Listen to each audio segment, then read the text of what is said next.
بسم اللہ الرحمن الرحیم۔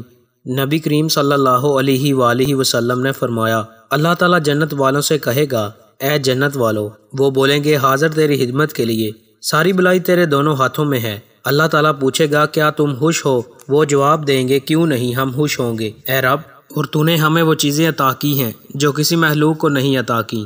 اللہ تعالیٰ فرمائے گا کیا میں تمہیں اس سے افضل انعام نہ دوں؟ جنتی پوچھیں گے اے رب، اس سے افضل کیا چیز ہو سکتی ہے؟ اللہ تعالیٰ فرمائے گا کہ میں اپنی خوشی تم پر اتارتا ہوں اور اب کبھی تم سے ناراض نہیں ہوں گا۔ رسول اللہ صلی اللہ علیہ وآلہ وسلم نے فرمایا، رشک صرف دو آدمیوں پر کیا جا سکتا ہے، ایک اس پر جسے اللہ نے قرآن کا علم دیا اور وہ اس کی تلاوت رات دن کرتا ہے، تو ایک دیکھنے والا کہتا ہے کہ کاش مجھے بھی اسی جیسا قرآن کا علم ہوتا تو میں بھی اس کی طرح تلاوت کرتا رہتا، اور دوسرا وہ شخص ہے جسے اللہ نے مال دیا اور وہ اسے اس کے حق میں خرچ کرتا ہے، جسے دیکھنے والا کہتا ہے کہ کاش مجھے بھی اللہ اتنا مال دیتا تو میں بھی اس طرح خرچ کرتا جیسے یہ کرتا ہے۔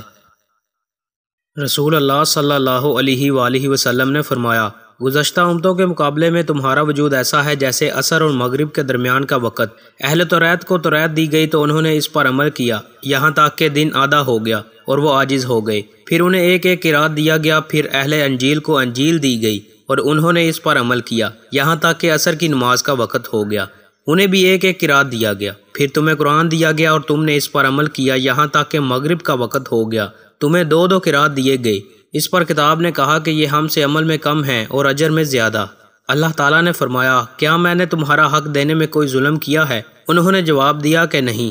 اللہ تعالیٰ نے فرمایا کہ پھر یہ میرا فضل ہے، میں جسے چاہوں دوں۔ دوستو، مزید اچھی ویڈیوز کے لیے چینل کو سبسکرائب لازمی کریں۔ بہت شکریہ۔